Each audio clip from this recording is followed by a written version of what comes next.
Welcome back to Alston Stories Online Book Club.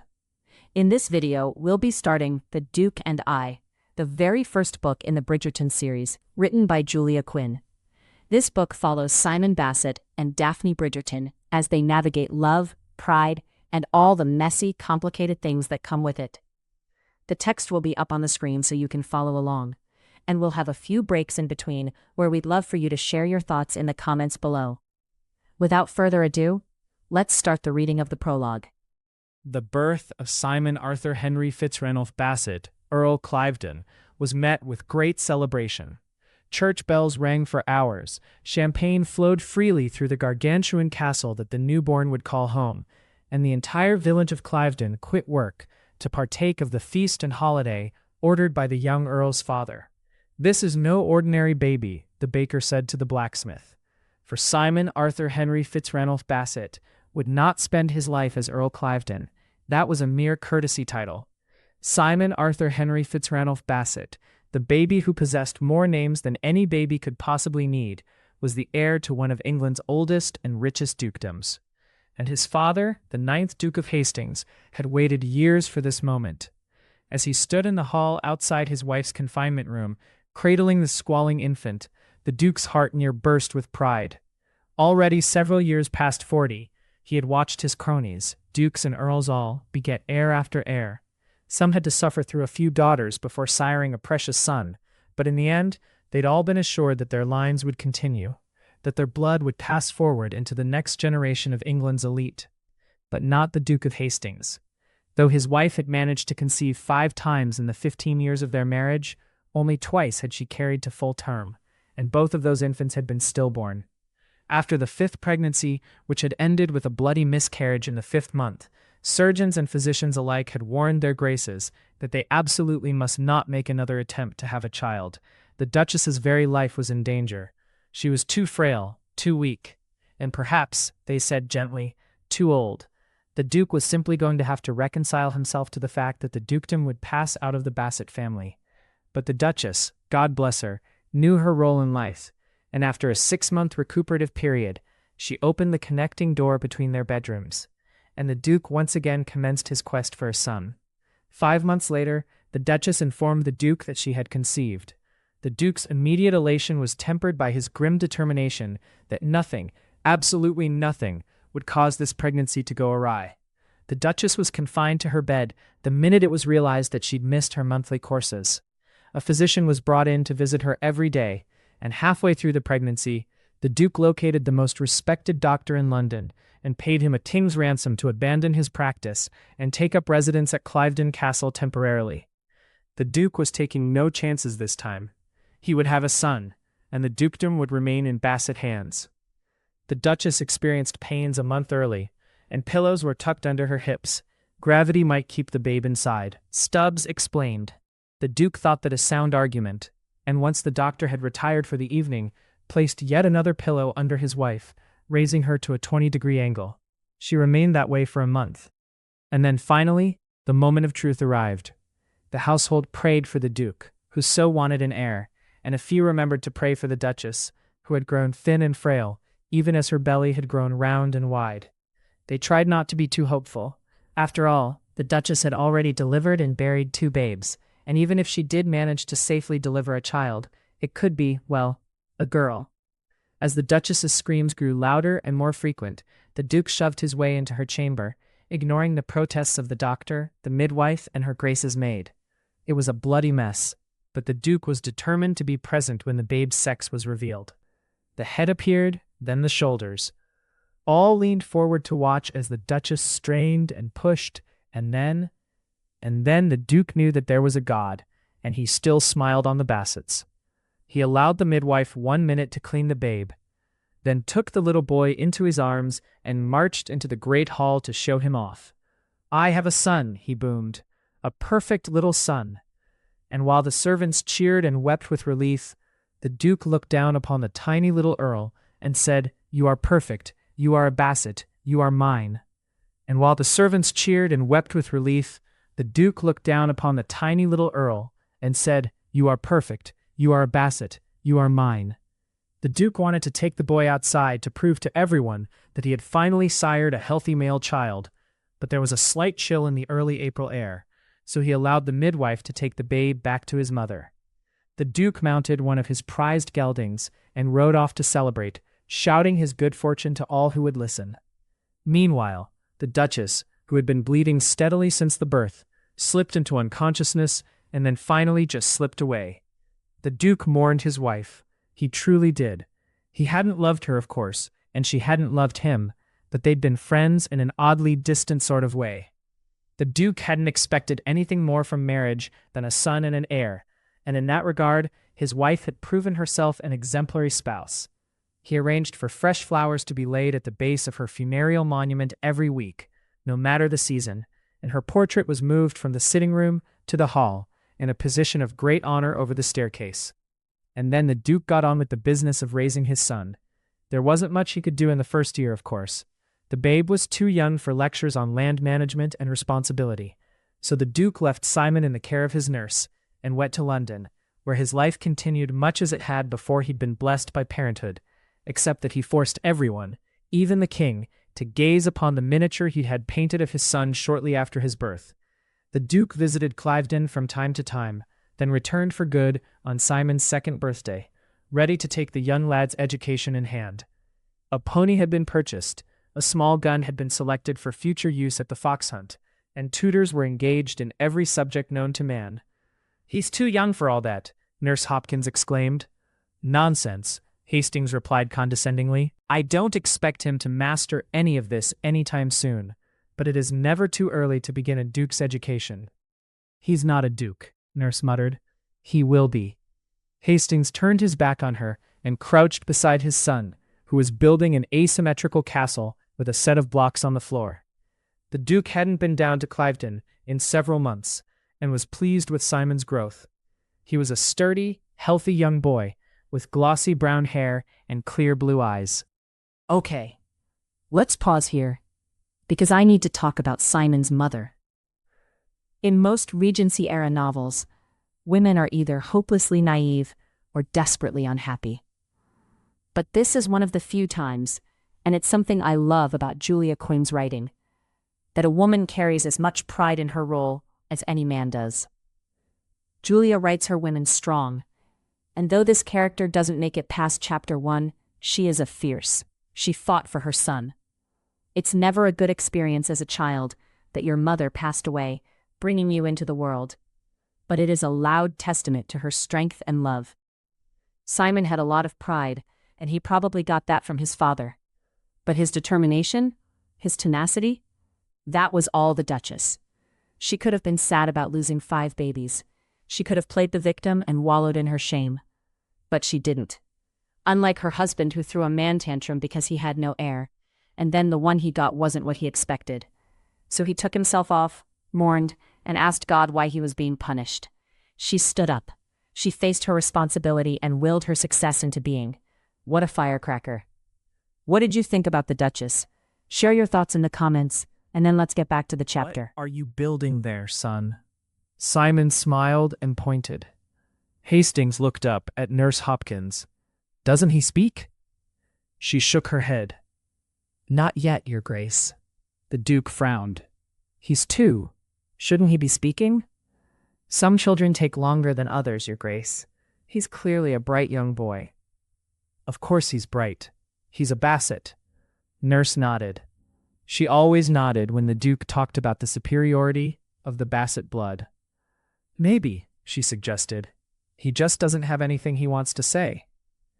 The Duke didn't look convinced, but he handed Simon a toy soldier, patted him on the head, and left the house to go exercise the new mare he purchased from Lord Worth. 2 years later, however, he wasn't so sanguine. "Why isn't he talking?" he boomed. "I don't know," Nurse answered, wringing her hands. "What have you done to him?" "I haven't done anything. If you'd been doing your job correctly, the Duke jabbed an angry finger in Simon's direction, would be speaking. Simon, who was practicing his letters at his miniature desk, watched the exchange with interest. "He's 4 years old, goddammit," the Duke roared. "He should be able to speak." "He can write," Nurse said quickly. 5 children I've raised, and not a one of them took to letters the way Master Simon has. A fat lot of good writing is going to do him if he can't talk. Hastings turned to Simon, rage burning in his eyes. Talk to me, damn you. Simon shrank back, his lower lip quivering. Your Grace, Nurse exclaimed, you're scaring the child. Hastings whipped around to face her. Maybe he needs scaring. Maybe what he needs is a good dose of discipline. A good paddling might help him find his voice. The Duke grabbed the silver-backed brush Nurse used on Simon's hair and advanced on his son.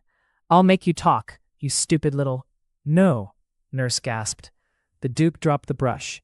It was the first time they'd ever heard Simon's voice. What did you say? The Duke whispered, tears forming in his eyes. Simon's fists balled at his sides, and his little chin jutted out as he said, Don't you h. The Duke's face turned deathly pale. What is he saying? Simon attempted the sentence again. Duh. My God, the Duke breathed, horrified. He's a moron. He's not a moron, Nurse cried out, throwing her arms around the boy. Duh, don't you h. Simon took a deep breath. Me. Hastings sank onto the window seat, his head dropping into his hands. What have I done to deserve this? What could I have possibly done? You should be giving the boy praise, Nurse Hopkins admonished. 4 years you've been waiting for him to speak. And he's an idiot, Hastings roared. A goddamned bloody little idiot. Simon began to cry. Hastings is going to go to a half-wit, the Duke moaned. All those years of praying for an heir, and now it's all for ruin. I should have let the title go to my cousin. He turned back to his son, who was sniffling and wiping his eyes, trying to appear strong for his father. I can't even look at him, he gasped. I can't even bear to look at him. And with that, the Duke stalked out of the room. Nurse Hopkins hugged the boy close. You're not an idiot, she whispered fiercely. You're the smartest little boy I know. And as anyone can learn to talk properly, I know it's you. Simon turned into her warm embrace and sobbed. We'll show him, Nurse vowed. He'll eat his words if it's the last thing I do. Nurse Hopkins proved true to her word. While the Duke of Hastings removed himself to London and tried to pretend he had no son, she spent every waking minute with Simon, sounding out words and syllables, praising him lavishly when he got something right, and giving him encouraging words when he didn't. The progress was slow, but Simon's speech did improve. By the time he was 6, don't had turned into don't, and by the time he was 8, he was managing entire sentences without faltering. He still ran into trouble when he was upset, and Nurse had to remind him often that he needed to remain calm and collected if he wanted to get the words out in one piece. But Simon was determined, and Simon was smart, and perhaps most importantly, he was damn stubborn. He learned to take breaths before each sentence and to think about his words before he attempted to say them. He studied the feel of his mouth when he spoke correctly, and tried to analyze what went wrong when he didn't. And finally, at the age of 11, he turned to Nurse Hopkins, paused to collect his thoughts, and said, I think it is time we went to see my father. Nurse looked up sharply. The Duke had not laid eyes on the boy in 7 years, and he had not answered a single one of the letters Simon had sent him. Simon had sent nearly 100. Are you certain? She asked. Simon nodded. Very well then, I'll order the carriage. We'll leave for London on the morrow. The trip took a day and a half, and it was late afternoon by the time their carriage rolled up to Basset House. Simon gazed at the busy London streetscape with wonder as Nurse Hopkins led him up the steps. Neither had ever visited Basset House before, and so Nurse didn't know what to do when she reached the front door other than knock. The door swung open within seconds, and they found themselves being looked down upon by a rather imposing butler. Deliveries, he intoned, reaching to close the door, are made in the rear. Hold there, Nurse said quickly, jamming her foot in the door. We are not servants. The butler looked disdainfully at her garments. Well, I am, but he's not. She grabbed Simon's arm and yanked him forward. This is Earl Cliveden, and you'd do well to treat him with respect. The butler's mouth actually dropped open, and he blinked several times before saying, It is my understanding that Earl Cliveden is dead. What? Nurse screeched. I most certainly am not, Simon exclaimed, with all the righteous indignation of an 11-year-old. The butler examined Simon, recognized immediately that he had the look of the Bassets, and ushered them in. Why did you think I was dead? Simon asked, pursing himself for misspeaking. He was always most likely to stutter when he was angry. "It is not for me to say," the butler replied. "You can't say something like that to a boy of his years and not explain it." The butler was silent for a moment, then finally said, "His Grace has not mentioned you in years. The last I heard, he said he had no son." He looked quite pained as he said it, so no one pursued the conversation. "We, the servants that is, assumed you'd passed on." Simon felt his jaw clench, felt his throat working wildly. "Wouldn't he have gone into mourning?" Nurse demanded. "Did you think about that? How could you have assumed the boy was dead if his father was not in mourning?" The butler shrugged. "His Grace frequently wears black. Mourning wouldn't have altered his costume." "This is an outrage," Nurse Hopkins said. "I demand you summon His Grace at once." Okay, let's pause here, because I need to ask, was the former Duke of Hastings a deadbeat dad? Now I know what they tell us. Deadbeat dads are the broke ones from the hood. No job, no presents, or worse, still around but taking their anger and failings out on their kids. But can we agree that a person can be financially rich and still be morally and spiritually bankrupt? Because why is it that when wealthy people prioritize themselves, dump their children off on others, stay emotionally absent, and leave lasting damage, we call it ambition, we call it success? Why is it only deadbeat when a poor person does it? Simon's father was horrible. He wasn't there. He humiliated his son for not meeting his expectations, and emotionally endangered him in ways that followed Simon into adulthood. If that isn't a deadbeat, I don't know what is. Tell me what you think in the comments, and let's finish off this Simon said chapter. nothing. He was trying too hard to get his emotions under control. He had to. There was no way he'd be able to talk with his father while his blood was racing so. The butler nodded. "He is upstairs. I'll alert him immediately to your arrival." Nurse started pacing wildly, muttering under her breath and referring to His Grace with every vile word in her surprisingly extensive vocabulary. Simon remained in the center of the room, his arms angry sticks at his sides, as he took deep breaths. "You can do this," he shouted in his mind. "You can do this." Nurse turned to him, saw him trying to control his temper, and immediately gasped. "Yes, that's it," she said quickly, dropping to her knees and taking his hands in hers. She knew better than anyone what would happen if Simon tried to face his father before he calmed down. "Take deep breaths, and make sure to think about your words before you speak. If you can control." "I see you're still mollycoddling the boy," came an imperious voice from the doorway. Nurse Hopkins straightened and turned slowly around. She tried to think of something respectful to say.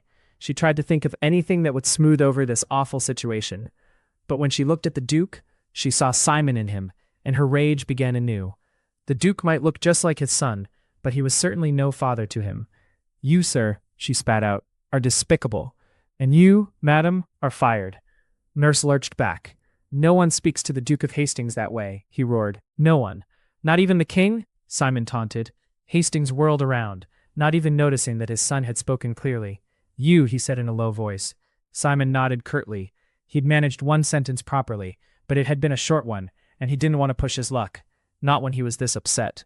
Normally, he could go days without a stutter, but now, the way his father stared at him made him feel like an infant, an idiot infant, and his tongue suddenly felt awkward and thick. The Duke smiled cruelly. "What do you have to say for yourself, boy? Eh? What do you have to say?" "It's all right, Simon," Nurse Hopkins whispered, throwing a furious glance at the Duke. "Don't let him upset you. You can do it, sweetling." And somehow her encouraging tone made it all the worse. Simon had come here to prove himself to his father, and now his nurse was treating him like a baby. "What's the matter?" the Duke taunted. "Cat got your tongue?" Simon's muscles clenched so hard he started to shake. Father and son stared at each other for what felt like an eternity, until finally the Duke swore and stalked toward the door. "You are my worst failure," he hissed at his son. "I don't know what I did to deserve you, but God help me if I ever lay eyes on you again." "Your Grace," Nurse Hopkins said indignantly. This was no way to speak to a child. "Get him out of my sight," he spat at her. "You can keep your job just so long as you keep him away from me." "Wait!" The Duke turned slowly around at the sound of Simon's voice. "Did you say something?" he drawled. Simon took 3 long breaths in through his nose, his mouth still clamped together in anger. He forced his jaw to relax and rubbed his tongue against the roof of his mouth, trying to remind himself of how it felt to speak properly. Finally, just as the Duke was about to dismiss him again, he opened his mouth and said, "I am your son." Simon heard Nurse Hopkins breathe a sigh of relief. and something he'd never seen before blossomed in his father's eyes. Pride. Not much of it, but there was something there, lurking in the depths, something that gave Simon a whisper of hope. "I am your son," he said again, this time a little louder, "and I am not D." Suddenly his throat closed up, and Simon panicked. "You can do this. You can do this." But his throat felt tight, and his tongue felt thick, and his father's eyes started to narrow. "I am not D. "Go home," the Duke said in a low voice. "There is no place for you here." Simon felt the Duke's rejection in his very bones, felt a peculiar kind of pain enter his body and creep around his heart. And as hatred flooded his body and poured from his eyes, he made a solemn vow. If he couldn't be the son his father wanted, then by God, he'd be the exact opposite. And that's a wrap. Thank you all for joining us this week. I'm excited to read your thoughts on the material, so be sure to chime in below. As usual, a link to the book will be in the description, so you can grab your own copy and read ahead to share in the fun next week. Feel free to check out our playlists to see what other books we're currently covering, and we'll see you next time for Chapter 1 of The Duke and I. Bye.